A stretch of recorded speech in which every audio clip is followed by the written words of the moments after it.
Hello hello hello hello. भाई answer करो फटाफट। ऑडियो वीडियो क्लियर है क्या? उसके बाद अपन बात करते हैं। राइट, स्टार्ट करते हैं।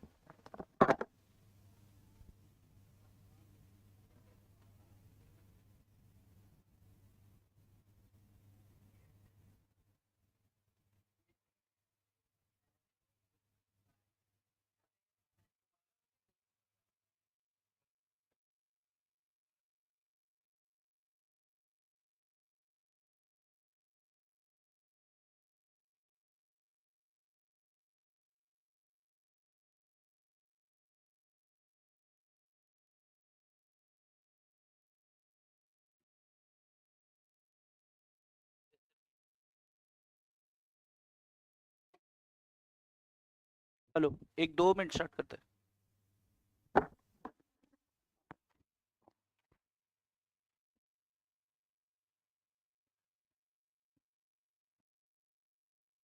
ये रुचा, मैंने तेरी याद तेरी दोस्ती कराई ना आज।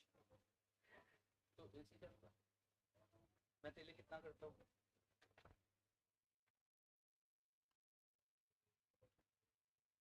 कब से?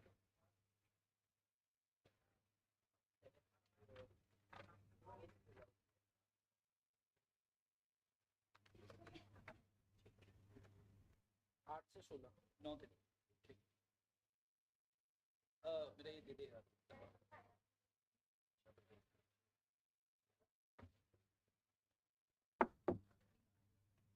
हाँ यार, मैक्रो आज गया, इनका लास्ट है और इनका एग्जाम है अभी 20 तारीख को। आज लास्ट है तो सब शूट हो रहे हैं, तो सब है मेरे पास।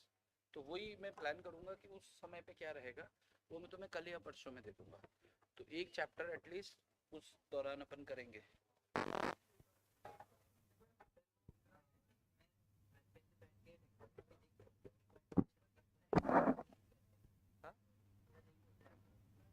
हाँ, क्या लिंक होता है?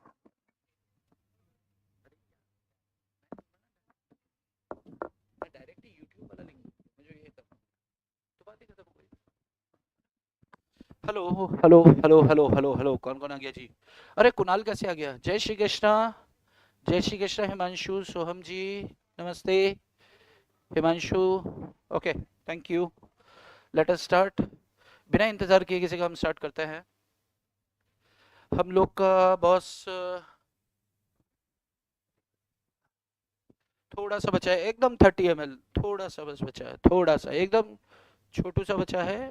ऐसे मैक्रो में आएंगे ना जब, तो कहाँ गया वे? ये रहा।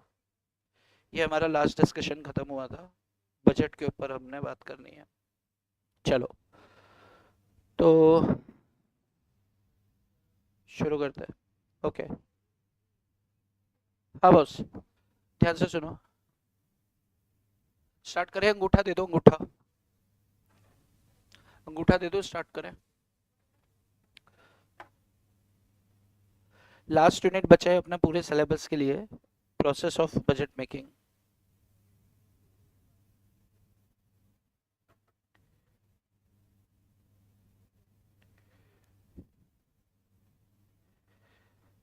हरे Krishna Sachin. Process of budget making. Budget क्या होता है? लिखो। वेरी गुड, लिखो।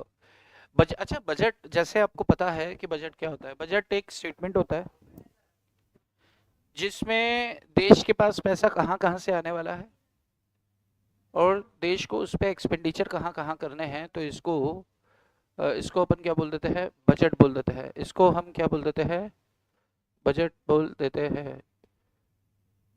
अ, वैसे आप लोग को एक टेक्निक डेवलप करनी चाहिए। आप लोग से मैं बात कर रहा हूँ, आप लोग कम आवाज में बात करने की एक टेक्निक डेवलप कर लो, है ना? ओके, चलो।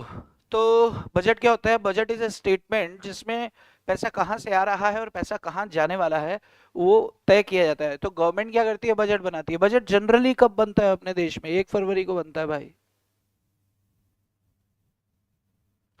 आज जितना मैंने लिखना है ना स्क्रीन पर, वो सारे क्वेश्चंस हैं एग्जाम में, तो ध्यान रखना।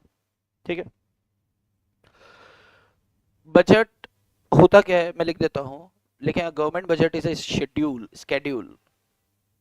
बजट क्या होता है, गवर्नमेंट का बजट क्या होता है? It is a schedule, it is a schedule. Government budget क्या होता है जी? ये एक शेड्यूल होता है ऑफ एंटायर रेवेन्यूज, कितना पैसा आने वाला है,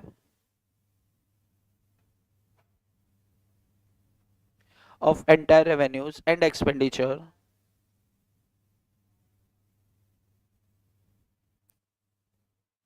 that the government expects, that the government expects expects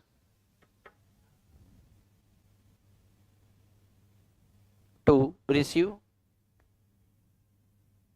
and plan for expenditure.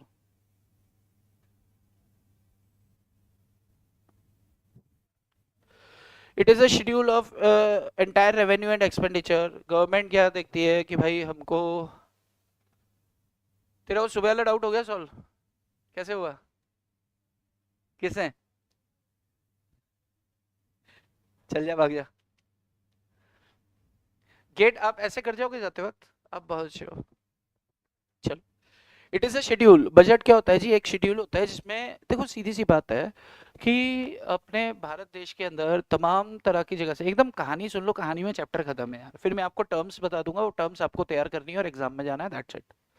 इसका पूरा one one one one one one करके करे, इससे अच्छा है कि हम एक कहानी सुन ले और इस कहानी के आधार पर मैं आपको कुछ जगह मार्किंग करवाऊंगा। अगर आप स्टडी मटेरियल लेकर बैठे हैं तो कुछ मार्क करवाऊंगा मैं, वो मार्क आपने कर लेना है, बात खत्म हो जाएगी।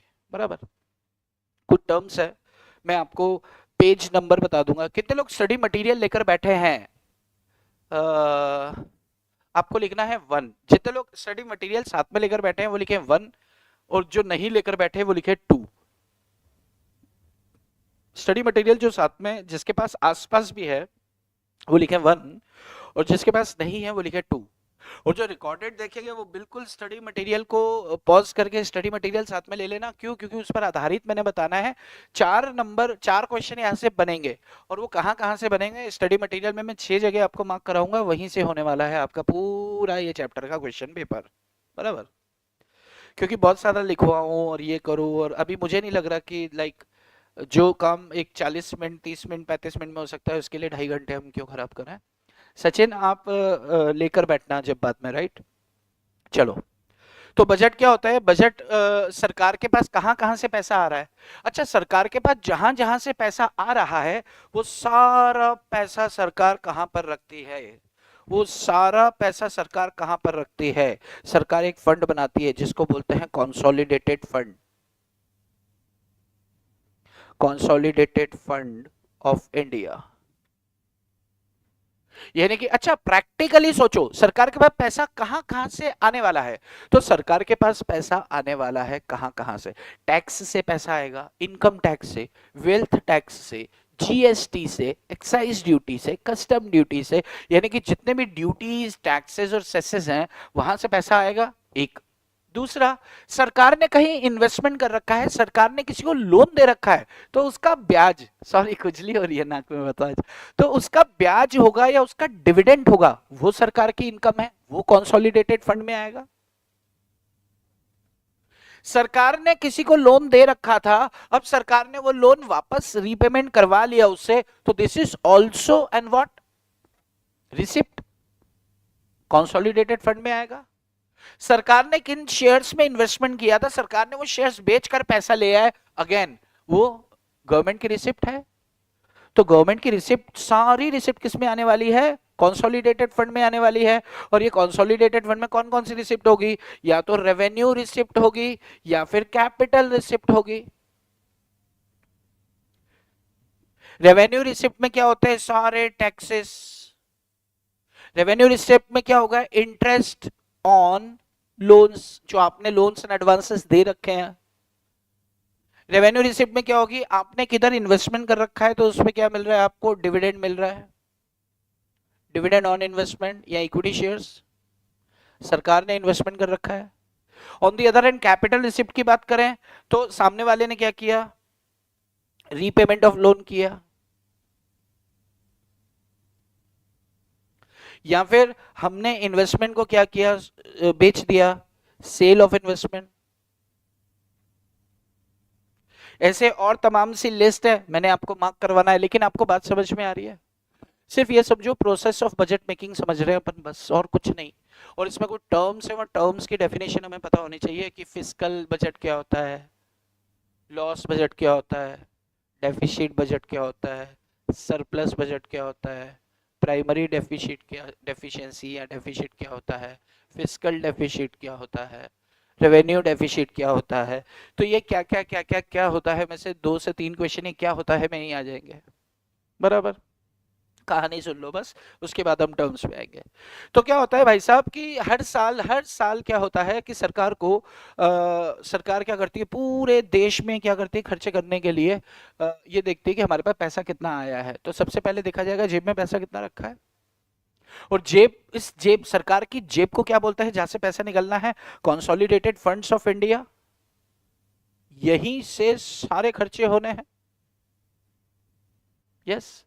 यहां पैसा कहां कहां से आएगा? तो उदाहरण के तौर पर हमने देखा कि भाई साहब सरकार को टैक्सेस से इनकम होती है, तमाम तरह की ये जो रेवेन्यूज होते हैं वहां से पैसा आना है। और खर्चे कहां करने हैं? सड़कें बनाना है, स्कूल बनाना है, हॉस्पिटल्स बनाना है, और सर पार्क्स बनाना है, और सर बिजली, रेल विभाग, ये वो। आप ध्यान रखना कि बजट का हिस्सा 2017-18, रुको मुझे ईयर देख लेने दो, हाँ, 2017-18 में, 2017-18 में रेलवे बजट, 2017-18 में रेलवे बजट को जनरल बजट के साथ मर्ज किया गया था। 2017-18 के बाद से ये चालू हुआ।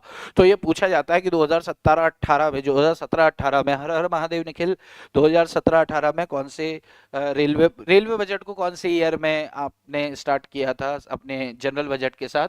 तो 2017-18 जो लिख रहा हूं वो सब एग्जाम का हिस्सा है, ध्यान रखना। चाहे वो 1 फरवरी हो, 1 फरवरी क्या है, बजट की डेट है। ये तो खैर आपको पता है यार, हर साल आता है तो आपको मालूम है कि 1 फरवरी का न्यूज़पेपर भरा पड़ा होता है, बजट में ये मिला वो मिला। 2017-18 से रेलवे बजट को आम बजट का हिस्सा माना गया और उसके वहां से उसको मर्ज करके लिया गया।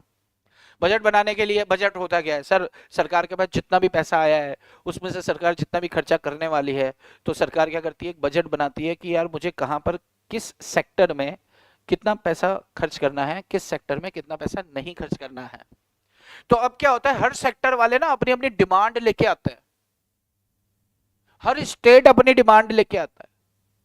बिहार आएगा अभी देखना बहुत बड़ी डिमांड लेके बजट में, हमको ये चाहिए वो चाहिए, क्यों? क्योंकि नीतीश कुमार का समर्थन। पॉलिटिक्स का बहुत फर्क पड़ता है। तो सरकार क्या करती है, अपने बजट में से बहुत बड़ा हिस्सा उनको देती है जहां से उनको आगे रेवेन्यू अच्छा मिलने वाला है। तो सरकार क्या करेगी यार, बजट अपन बनाते हैं और बिहार को इतना दे देते हैं, तमिलनाडु को इतना दे देते हैं, तेलंगाना को इतना दे देते हैं, जो जो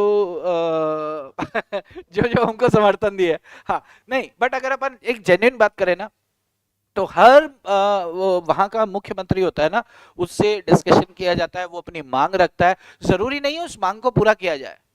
जैसे मान लो राजस्थान के मुख्यमंत्री ने कहा कि भाई साहब हम हमें बजट में से 2 लाख करोड़ रुपए दे दो, 2 लाख करोड़ रुपए में हम ये करेंगे वो करेंगे। तो सरकार कहती है तुम्हें बिल्कुल मिलेगा, पर यार 2 लाख करोड़ हम नहीं दे पाएंगे, हम तुमको देते हैं 30,000 crore.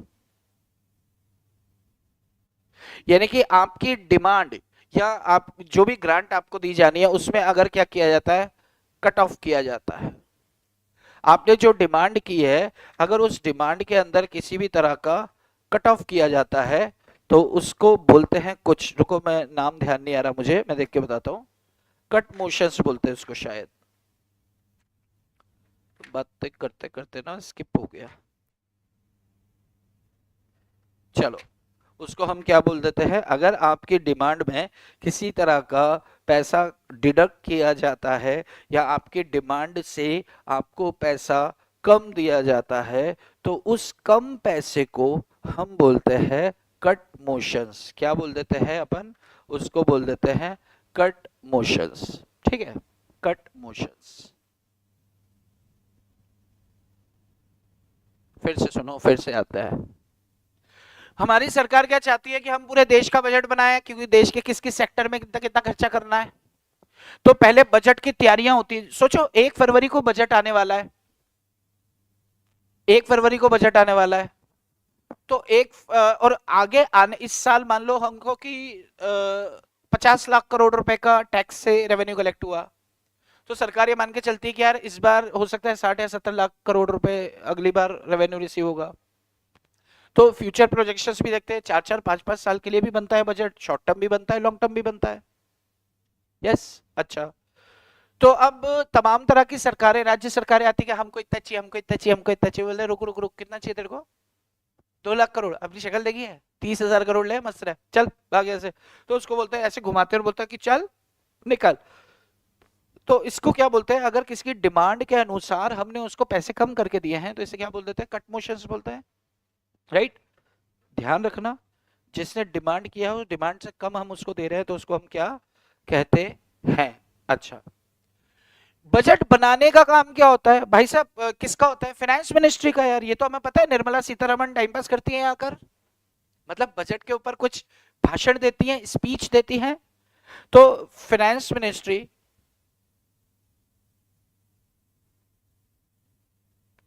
In consultation with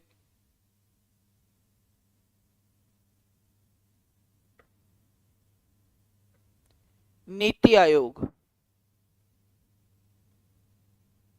NITI Aayog के साथ बैठकर उससे कंसल्ट करके क्या किया जाता है? बजट तय किया जाता है कि देश का बजट कितना होगा, कैसा होगा, किस सेक्टर में कितना पैसा। नीति आयोग। व्हाट इज नीति? नीति का फुल फॉर्म क्या है? नीति का फुल फॉर्म है नेशनल इंटेलिजेंस, नहीं, institute, national institute for transforming India.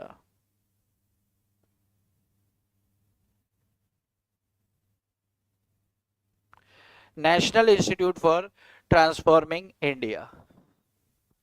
वित्त मंत्रालय के साथ नीति आयोग बैठता है और ये दोनों मिलकर क्या करते हैं? बजट के ऊपर बातचीत करते हैं, फॉर्मुलेट करते हैं टर्म्स एंड कितना पैसा किधर से आने वाला है, कितना पैसा स्पेंड करना है, वो जो प्रपोजल्स होते हैं। तो ये दोनों बैठकर वहां पर अपना योगदान देते हैं, अकॉर्डिंगली तय करते हैं। ठीक है, तो ये बजट का स्टेप वाइज अगर अपन बात करें तो सबसे पहले क्या होता है कि साहब बजट बनाया जाता है, प्रिपरेशन ऑफ बजट।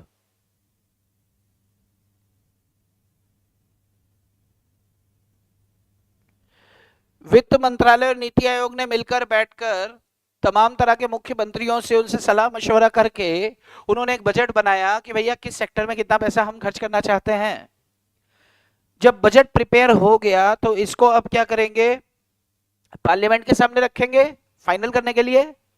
तो इसके बाद प्रेजेंटेशन प्रस्तुत किया जाएगा एंड इनैक्टमेंट ऑफ बजट, यानी कि उसके ऊपर बिल पास होगा। ठीक है, और एक बार पास हो गया तो उसके बाद एग्जीक्यूशन ऑफ बजट, यानी कि पैसा वहां पर खर्च किया जाएगा। ये 3 स्टेप्स होती हैं। एग्जीक्यूशन ऑफ बजट होने वाला है, एग्जीक्यूशन ऑफ बजट होने वाला है, 3 बार होता है। अच्छा, अब बजट प्रोसेस के अंदर 2 तरह की एक्टिविटीज होती है बेसिकली, और वो एक्टिविटीज क्या होती है कि भाई साहब एक तो होता है एडमिनिस्ट्रेशन, एडमिन ऑफ बजट, यानी कि अगेन वही प्रिपरेशन की बात है। जब हम प्रिपरेशन करते हैं तो तमाम तरह के कागज, यानी कि हमारी गवर्नमेंट के एनुअल अकाउंट्स आते हैं, फाइनेंशियल स्टेटमेंट आते हैं कि सरकार की स्थिति क्या है, नुकसान में है, फायदे में है, पिछली दफा क्या हुआ था, बजट में क्या कारकर्दगी करी पिछली बार जो इस बार कम ही रह गई, ग्रोथ हुई है नहीं हुई है, नहीं हुई है तो कारण क्या है, क्या उन कारणों पे हम फिर से पैसा तो नहीं लगा रहे। तो तमाम तरह के स्टेक होल्डर्स के साथ चर्चा किया जाता है, बजट को एडमिनिस्टर किया जाता है और उसके बाद यानी कि तैयार किया जाता है। और सेकंड स्टेप क्या होती है? लेजिस्लेटिव प्रोसेस, लेजिस्लेटिव प्रोसेस यानी कि पार्लियामेंट में पास किया जाता है। ये तीनों बातों का जो दो प्रोसेस है वो यही प्रोसेस है भाई। Preparation of budget and presentation of enactment, यहां तक की बात अपन अगर करें तो यहां पर होने वाला है। और प्रिपरेशन एंड एग्जीक्यूशन अगर इन दोनों की बात करें तो फिर लेजिस्लेशन प्रोसेस है यानी कि इनैक्टमेंट की बात है। उसके बाद बजट कितना काम में आ रहा है। Good evening sir, just came in to say that I watch your fast track playlist for laws ये inter my law paper went very well, I thank you from my heart, teaching like you, blessings for us, waiting for result now. Thank you so much Jayesh Yadav, but this is I guess CA Foundations class, but thank you so much, अच्छा लगा, आप खुश हो। Result आएगा ना तब बात करियो, फोन नंबर दे रहा हूँ तेरे को, रिजल्ट आएगा तो फोन नंबर दे रहा हूँ, पास हो गया बहुत अच्छे नंबर से तो फोन करना, फिर अपन इसको बच्चे लोग को सुनाएंगे रिकॉर्ड करके ना कि हम यहाँ पर कितना अच्छा पढ़ाया जाता है। ठीक है, मैं फोन नंबर देता हूँ 9680610072। ठीक है बेटा, चलो अब हम देखो हम प्रचार भी करते क्लास के दौरान। आगे बढ़ते। अब बजट स्पीच क्या होती है, बजट स्पीच क्या होती है, मुझे मेरे ख्याल से बताने की जरूरत नहीं है कि जब बजट तैयार हो जाता है, जब बजट तैयार हो जाता है तो एक पॉलिसी डॉक्यूमेंट तैयार किया जाता है और उस पॉलिसी डॉक्यूमेंट में निर्मला सीतारमन जी, मैं निर्मला सीतारमन जी का नाम इसलिए ले रहा हूँ क्योंकि हमारे वित्त मंत्रालय की वित्त मंत्री अभी वही है, तो स्पीचेस वगैरह वही लेती हैं। तो बजट स्पीच क्या होने वाली है, बजट स्पीच वही होने वाली है जो एक पॉलिसी तैयार की जाएगी और इस पॉलिसी के हिसाब से फाइनेंस मिनिस्टर जो है इसको बोलती है, उसको पढ़ के सुनाती है। और ये जनरली दो पार्ट्स में होती है, ये जनरली दो पार्ट्स में होती है। पहले पार्ट के अंदर, दोनों पार्ट के अंदर एक पार्ट में वो ये बताती है कि भैया हमने पिछले साल का हमारा ये बजट था, मैक्रो इकोनॉमिक्स को या देश के बारे में, देश की पूरी आप स्थिति बताती है, स्थिति के साथ साथ फिर वो उसके रुझान को लेकर चलती है कि हम इसके लिए क्या कर सकते हैं, कहाँ से कितनी बोरिंग, कितना कर्जा, कितना खर्चा, पिछली बार हमने क्या कारकर्दगी करी, क्या हमने कमाया, क्या हमने लुटाया, क्या हमने गवाया, कहाँ मजा आया, कहाँ नुकसान हुआ, कहाँ तकलीफ हुई, कहाँ रोए लोग, कहाँ हंसे लोग, 15-15 लाख किस किस के खाते में हमने डाल दिए हैं, वो सारा ब्यौरा यहाँ पर वो दे देते हैं। ओके, अच्छा, अब पैसा सरकार के पास कहां कहां होता है, शायद मैं बता चुका हूं आपको, consolidated funds of India, consolidated funds of India, सरकार के पास जहां जहां से रेवेन्यू आ रहा है वो सब यहां पर आ रहा है, मैंने आपको बताया अभी। दूसरा, contingencies fund of India, contingency fund of India क्या होता है यार कि इसमें ना ये ऐसा फंड होता है जो राष्ट्रपति के हक में दे रखा है कि कभी कोई कहानी फंस जाए तो राष्ट्रपति खर्चा कर सकता है, तो राष्ट्रपति के पास 200-500,000 10,000 50,000 lakh crore what ever it is, कुछ पैसा राष्ट्रपति के अधिकार में होता है, तो उसको किसी से पूछने या लोकसभा किसी से पूछने की जरूरत नहीं है, उसको खर्चा करना है, वो उठाएगा कॉन्सोलिडेटेड फंड में डालेगा, निर्देश देगा, खर्चा होगा। ये कंटिजेंसीज मेट आउट करने के लिए होता है कि कभी कोई फंस जाए। देखो प्रैक्टिकली सोचो, कॉन्सोलिडेटेड फंड्स ऑफ इंडिया मान लो 1 लाख करोड़, हमने 1 लाख करोड़ का बजट बना रखा है कि यहाँ खर्चा, यहाँ खर्चा, यहाँ खर्चा। अब कोई अचानक से कोई ऐसी कोई विपत्ति आपत्ति कुछ ऐसी चीज आ जाती है और हमने कंसोलिडेटेड फंड से खर्चा कर दिया, तो किसी दूसरे बजट में पैसा कम जाएगा। हमने शिक्षा के लिए 50,000 करोड़ रखा था, तो 50,000 करोड़ अब शिक्षा में नहीं कर पाएंगे, क्यों? क्योंकि 5,000 करोड़ हमने कहीं और खर्च कर दिया कंटिजेंसी में। तो ये कंटिजेंसीज को मेट आउट करने के लिए प्रेसिडेंट के अधिकार में, उसके कंट्रोल में, उसकी पावर्स के अंदर एक फंड रखा जाता है जिसे कहते हैं अपन कंटिजेंसी फंड ऑफ इंडिया। इसका यूज सिर्फ कंटिजेंसीज मेट आउट करने के लिए होता है, बजट को छेड़ने हिलाने डुलाने के लिए नहीं होता है, इमरजेंसी टाइम पे यूज करने के लिए। यस, यही बोला मैंने।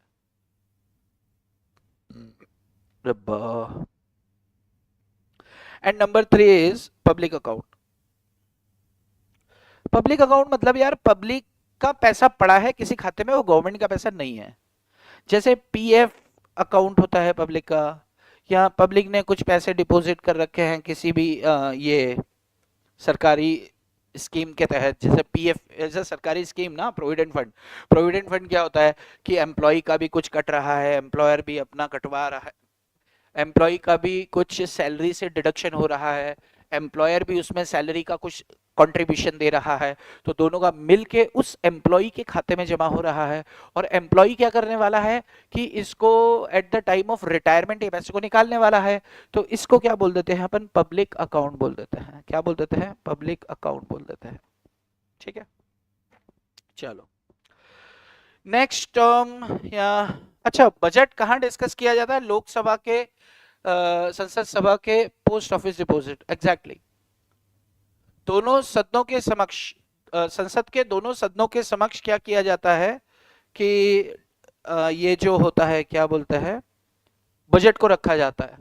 और फिर वहां पे क्या होता है, जनरल डिस्कशन होता है। डिस्कशन होने के बाद उसको फिर अगर आपको लगता है कि क्या हमारा डिस्कशन खत्म हो गया तो बड़ी अच्छी बात है, अदरवाइज एडजर्न कर दिया जाता है। चलो यार बाकी बात कल करते हैं।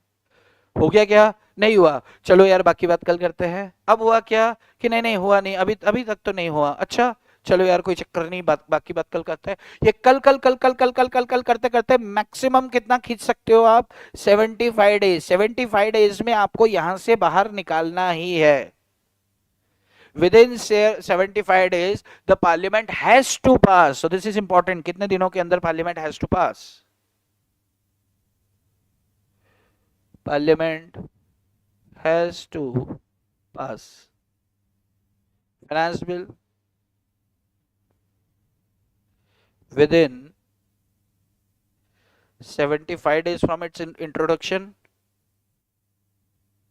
अपने इंट्रोडक्शन, जब इसको इंट्रोडक्शन, इस बिल का इंट्रोडक्शन किया गया तो वहां से इसको क्या कर देना है, ये 75 दिनों के अंदर पास कर देना है। ठीक है, एक टर्म आता है एप्रोप्रिएशन बिल, कुछ भी नहीं है सच में।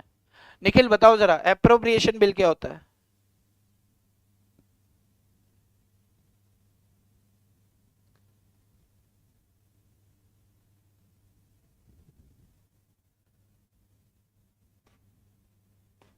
एप्रोप्रिएशन बिल क्या होता है, देखो ध्यान से सुनना। गवर्नमेंट क्या करती है, पहले डिस्कशन करती है बजट के ऊपर, तमाम तरह के प्रपोजल्स होंगे, वोटिंग होगी, सब वोट देंगे और सब मिलके इंट्रोड्यूस करते हैं एप्रोप्रिएशन बिल। एप्रोप्रिएशन बिल होता क्या है कि यार कंसोलिडेटेड फंड ऑफ इंडिया से पैसा किस किस सेक्टर में कितना कितना निकाला जाएगा, इसको बोलते हैं एप्रोप्रिएशन बिल। यानी कि एक बिल होता है जिसमें कंसोलिडेटेड फंड्स ऑफ इंडिया का जो पैसा है, यानी कि वो बजट जो बनाया है वहां से अप्रोप्रिएशन ऑफ फंड्स, यानी कि वो पैसा किस सेक्टर में कितना इस्तेमाल किया जाना है ये तय किया जाता है। सर जी आज रात से लॉ का मैराथन ले लीजिए प्लीज, टाइम कम है। चलो आगे देखते हैं।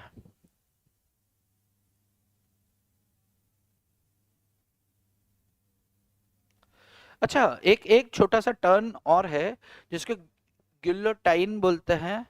गिलोटाइन, GUILLOT। अच्छा मैं एक काम करता हूं, आप पेज नंबर 7.55 निकालिए अगर आप स्टडी मटेरियल है। मैं यहां पे लिख रहा हूं on study material, on study material page number 7.55, para 1 2 3, para 3, IMP mark कर रहा हूं मैं आपको। पैरा 3 3-4 लाइन का है बस, ठीक है। उसके बाद पैरा 4, 4 का लास्ट लाइन मार्क कर दिया। इसके बाद पैरा 5 पूरा, उसके बाद पैरा 6 थर्ड लाइन। और ये पैरा 6 की थर्ड लाइन क्या कह रही है जी कि भाई एक बार फाइनेंस बिल पास हो गया तो फिर वो कहाँ जाएगा भाई, लोकसभा। लोकसभा में फाइनेंस बिल पास हो गया तो फिर वो कहाँ जाएगा, राज्यसभा में। और राज्यसभा को उसको क्लीन कब तक करके दे देना है? With in 14 days. 14 दिन का टाइम है, 14 दिन के अंदर आप अपनी सहमति देके बाहर निकालो। टाइम पास, टाइम वेस्ट मत करो। इसी पेज पर लास्ट पैरा, यहीं लिख देता हूं, लास्ट पैरा, लास्ट लाइन, इसी पेज पर लास्ट पैरा लास्ट लाइन, ये वो रेलवे बजट की बात है जो मैंने डिस्कस किया। ठीक है, ओके। सोर्सेस ऑफ रेवेन्यू आपको गो थ्रू करना है, बात कर लिया है। आपको चैप्टर पूरा एक बार गो थ्रू करना है, लेकिन जो मैं मार्क कर रहा हूँ क्वेश्चन वहीं से आने वाले हैं, तो वो चीज मत छोड़ना। Right, okay. सब आपको पढ़ाया हुआ है, सब। डेप्ट मैनेजमेंट क्या होता है, तो डेट मैनेजमेंट को लेकर हमने क्या समझा था? कर्ज लेने देने की बात। कर्ज लेना देना कैसे तय होता है? फिस्कल पॉलिसीज में हमने देखा था कि डिमांड बढ़ती है, डिमांड घटती है। अगर डिमांड, मान लो कि अगर इन्फ्लेशन है, इन्फ्लेशन मतलब महंगाई है, तो बाजार से पैसा खींच लो। यानी कि सरकार डेप्ट मैनेज करती है कि कर्ज बाजार में कब उपलब्ध होना चाहिए पैसा और कब नहीं होना चाहिए। ये फिस्कल पॉलिसी, न सिर्फ फिस्कल पॉलिसी बल्कि मॉनेटरी पॉलिसी भी देखती है। फिस्कल पॉलिसी फाइनेंस डिपार्टमेंट देखता है, जबकि मॉनेटरी पॉलिसी आरबीआई देखती है। तो वही मैंने शायद आपसे कहा था कि रिपीटेशन ऑफ द थिंग्स होने वाला है, तो बिल्कुल रिपीटेशन है, बजट के अंदर सारा रिपीटेशन है। आप एक बार गो थ्रू करेंगे हो जाएगा। कुछ टर्म्स हैं जो डिस्कस करनी है इंपॉर्टेंट, कि बजट कितने तरह का होता है, तो मैं यहां पर बता दूं आपको। बजट दो तरह का होता है। एक बजट होता है बैलेंस्ड बजट, और एक बजट होता है अनबैलेंस्ड। बजट में क्या होते हैं यार? रेवेन्यू होती है, पब्लिक पब्लिक रेवेन्यू है। जब पब्लिक रेवेन्यू और पब्लिक एक्सपेंडिचर बराबर हो तो बैलेंस बजट होता है, जो कभी ऐसा हो नहीं सकता।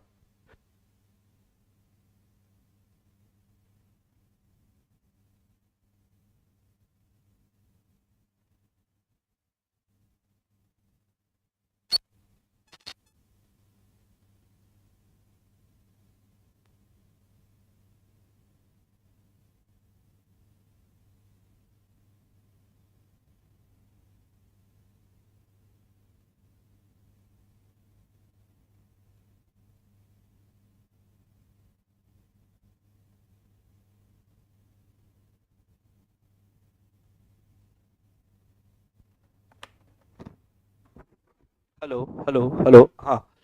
भाई मान लो कि 100 लाख करोड़ रुपए का रेवेन्यू सरकार ने इकट्ठा किया, 100 लाख करोड़ का ही एक्सपेंसेस बुक किया, तो इसको क्या बोलेंगे कि साहब ये बैलेंस बजट है, जितना खर्चा उतना, जितना रेवेन्यू उतना खर्चा। जबकि प्रैक्टिकली फिजिबली अगर देखें तो ऐसा नहीं होता है। अनबैलेंस बजट क्या बात? दो बातें हो सकती है अनबैलेंस के अंदर। या तो वो होगा सरप्लस बजट। सरप्लस का मतलब क्या हो गया यार? कि पब्लिक रेवेन्यू जो है पब्लिक एक्सपेंडिचर से ज्यादा है। 1 लाख करोड़ का हम क्या कर रहे हैं? रेवेन्यू इकट्ठा कर रहे हैं। 80,000 करोड़ के खर्चे, यानी कि 20,000 करोड़ हम बचा ले रहे हैं, उसको सरप्लस बोल देंगे। नेक्स्ट है डेफिसिट बजट। डेफिसिट बजट में क्या होता है जी? कि पब्लिक रेवेन्यू कम है, पब्लिक एक्सपेंडिचर ज्यादा है। 1 लाख करोड़ का हमारा रेवेन्यू इकट्ठा हुआ है, लेकिन हमने एक्सपेंडिचर 1.25 लाख करोड़ कर दिया है, तो अच्छी चीज, हाँ ग्रोथ के लिए तो अच्छा है। अच्छा कहां से किए? कर्जा लेकर किए। कहां से किए भाई? कर्जा लेकर किए ना भाई। कैसे करेंगे ना भाई, और कैसे होगा ना भाई? तो हाँ, तो इसको क्या बोलते हैं? ये दो तीन तरह का बजट होता है, बराबर। Capital receipt, revenue receipt, capital expenditure, revenue expenditure आपको बताने की कोई जरूरत नहीं, कॉमर्स के बच्चे हो, बहुत इजी समझ में आता है। लेकिन फिर भी सुन लो, रेवेन्यू रिसिप्ट जितने भी तरह के टैक्सेस होंगे या इंटरेस्ट वगैरह रिसीव हो रहा है, that is revenue receipt. Capital receipt, आपने किसी को कर्ज, लोन्स और एडवांसेस दिए थे, आपने वो पैसे वापस बुला लिए हैं, तो लोन्स एंड एडवांसेस का रीपेमेंट हुआ है उधर से, आपके पास पैसा, दिस इज कैपिटल रिसिप्ट। आपने कर्ज लिया, लॉन्ग टर्म लिया या शॉर्ट टर्म लिया, कैसे भी आपने कर्ज लिया है ना, तो कर्ज लिया, कर्ज इज व्हाट आपकी लाइबिलिटी क्रिएट करता है गवर्नमेंट की, तो that is what capital receipt है। तो कैपिटल, कैपिटल का मतलब क्या है? एसेट वाला। और रेवेन्यू रिसिप्ट का मतलब प्रॉफिट एंड लॉस वाला। राइट? ओके, तो आपको बताने की जरूरत नहीं है, I guess you people are more than sufficient intelligent. अब दो तीन टर्म्स और है, एक है रेवेन्यू डेफिसिट। क्या होता है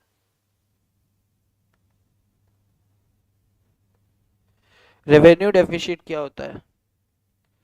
तो रेवेन्यू डेफिसिट होता है जी revenue expenditure minus revenue receipts. Revenue expenditure minus revenue receipts. Revenue expenditure का मतलब क्या होता है कि आप, अच्छा इसमें क्या है कि आपके रेवेन्यू एक्सपेंसेस ज्यादा है। रेवेन्यू एक्सपेंसेस क्या होंगे? सरकार तनख्वाह बांटती है, दैट इज रेवेन्यू एक्सपेंसेस।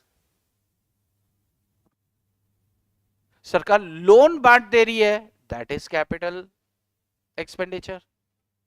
सरकार ने तनख्वाह दिया, सरकार रेंट पे कर रही है, सरकार तमाम तरह के वो P&L वाले एक्सपेंसेस कर रही है, तो दीज आर रेवेन्यू एक्सपेंडिचर। जब रेवेन्यू एक्सपेंडिचर आपके टैक्स वैक्स ये वो सब रेवेन्यू रिसिप्ट से ज्यादा होते हैं, तो इसे रेवेन्यू डेफिसिट कहते हैं। What is then fiscal deficit?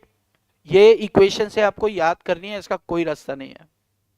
Fiscal deficit क्या होता है, लिख लो। फिस्कल डेफिसिट क्या होता है? फिस्कल डेफिसिट के अंदर आपको टोटल एक्सपेंडिचर, देखो डेफिसिट है मतलब आप कमी है, नुकसान जा रहा है, तो टोटल एक्सपेंडिचर जो आपका हुआ है, आपकी सरकार का हुआ है टोटल एक्सपेंडिचर, टोटल एक्सपेंडिचर में से माइनस करेंगे टोटल रिसिप्ट्स।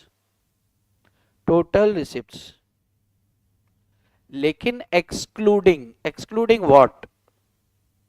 एक्सक्लूडिंग बोरोइंग्स, यानी कि कर्जे हटा दो और वहां से आप क्या करते हो?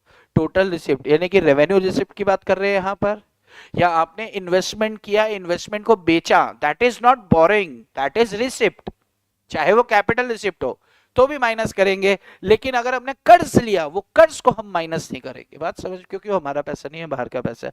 तो इसको क्या बोल देते हैं? Fiscal deficit. इनमें क्वेश्चन आएगा, हो सकता है न्यूमेरिकल भी आए आपके मॉड्यूल स्टडी मटेरियल के पीछे। ठीक एक क्वेश्चन है, वो एक क्वेश्चन आप सॉल्व कर लेना, आपका काम हो जाएगा।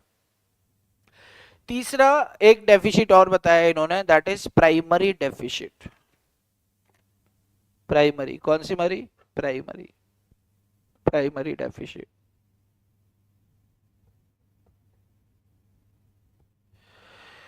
प्राइमरी डेफिसिट क्या होता है, ध्यान से सुनो। प्राइमरी डेफिसिट होता है जी फिस्कल डेफिसिट, जो ये हमने निकाल लिया। फिस्कल डेफिसिट में से हम माइनस कर दें ये वाली बोरोइंग्स का interest, interest on borrowings.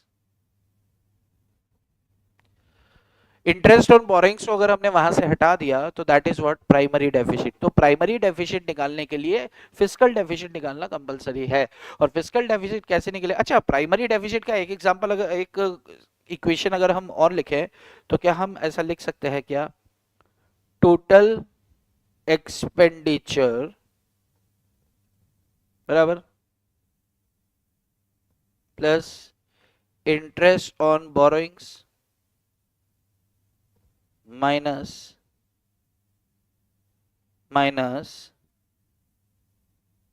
Minus total receipts. नहीं नहीं नहीं, इंटरेस्ट ऑन बोरोइंग को तो माइनस करेंगे ना भाई। टोटल एक्सपेंडिचर में ऑलरेडी ये शामिल था। Total expenditure minus total receipt excludes borrowing minus interest. तो अगर ये हम एक इक्वेशन लिखे तो ये इक्वेशन भी आपको समझकर चलनी है। बात समझ में आती है अगर, तो आपको आगे चलना है, ठीक है? अरे ये रहा कट मोशन यहां पर दिया है, पेज नंबर 7.62, पेज नंबर 7.62, 7.63, 7.64, ये तीन है। 7.64 ये तीन पेजेस है। ये तीन पेजेस पर यही डेफिनेशंस दिए हैं जो मैंने आपको लिख कर दिया है। तो आप इनका पीछे का लैंग्वेज देखना चाहो तो you can go with this 3 pages. ये तीन पेजेस में से तीन क्वेश्चंस एग्जाम में आने वाले हैं, प्लस वो जो मैंने आपको ऊपर लिखा है इसके बाहर कुछ नहीं आएगा। तो आप इतना बस तैयार कर ले, इस यूनिट से आपका यूनिट कंप्लीट होता है। कहानी क्या है? बजट। बात समझ में आ रही है? कितने लोग को बात समझ में आ रही है भाई, मुझे बताओ जरा। अरे कितने लोग को समझ में आ रही है कि वो लोग निपटा सकते हैं इसको? फटाफट आंसर करो ताकि मुझे आपको फटाक से फ्री करूं तो आप भी जाकर पढ़ने बैठो। Do not waste your time, फटाक से आंसर करो।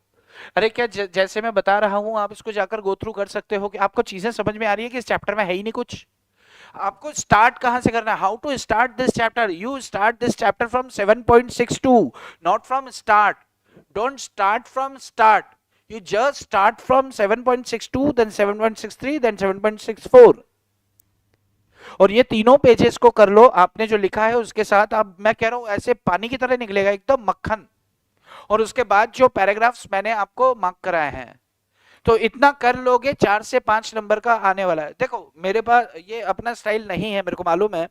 अपना स्टाइल है कि अपन यार पूरा एक एक उसको देखते हैं, लेकिन वो चलो रेगुलर। अभी क्या है कि अपन को यहां से कहां से क्वेश्चन आने वाले हैं, अपन क्रक्स उठा के चलने वाले हैं, क्योंकि समय का हमें बचत भी करनी है, अपना समय हम ही को बचाना है।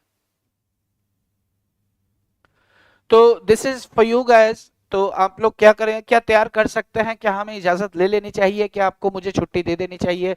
अगर आपका जवाब है हाँ तो कह दीजिए अंगूठा।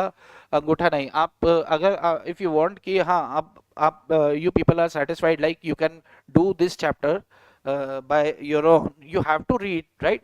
डिस्कशन जितना एग्जाम पॉइंट ऑफ व्यू से होता था वो मैंने कर दिया है। अगर आपको समझ में आ रही है मेरी बात तो आप 1 प्रेस करें, और नहीं तो 2 प्रेस करें। सर मेरा 70 to 75% सिलेबस ही हुआ है, मैं 30% कवर करूं, ये इसको ही रिवाइज करूं। यस यस यस, काफी है काफी है। फटाफट फटाफट 3 बच्चों का 1 आया, उसके बाद मैं मान लूंगा कि आप सबको ओके है और फिर हम इजाजत लेंगे और छुट्टी करेंगे। मैं वेट कर रहा हूँ 30 सेकेंड्स।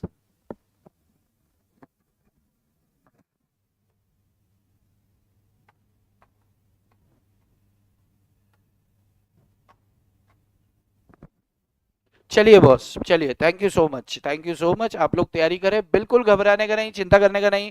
हमने बहुत ज्यादा डूब कर बहुत ज्यादा अच्छे तरीके से पढ़ाई करी है, ठीक है। इसके बाद भी अगर आप किसी किन्हीं चीजों को लेकर फ्रस्ट्रेशन या परेशानियां होती है तो मैं आपके साथ हूँ।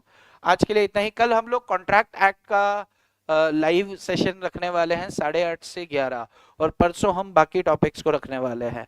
तो आज के लिए हम इतना ही, हम लोग कल मिलते हैं। आज के लिए इतना ही, आपकी शाम खूबसूरत हो, बाकी चर्चा करेंगे कल कॉन्ट्रैक्ट एक्ट के साथ। चलिए टाटा बाय बाय, जय श्री कृष्णा। एक बार कॉन्ट्रैक्ट का फास्ट ट्रैक ले लो प्लीज। बहुत बढ़िया बहुत बढ़िया, मैं बोल क्या रहा हूँ मेरे बच्चे? निखिल मैं क्या कह रहा हूँ? सुन रहा है ना तू? कह रहा हूँ मैं, क्या कह रहा हूँ मैं?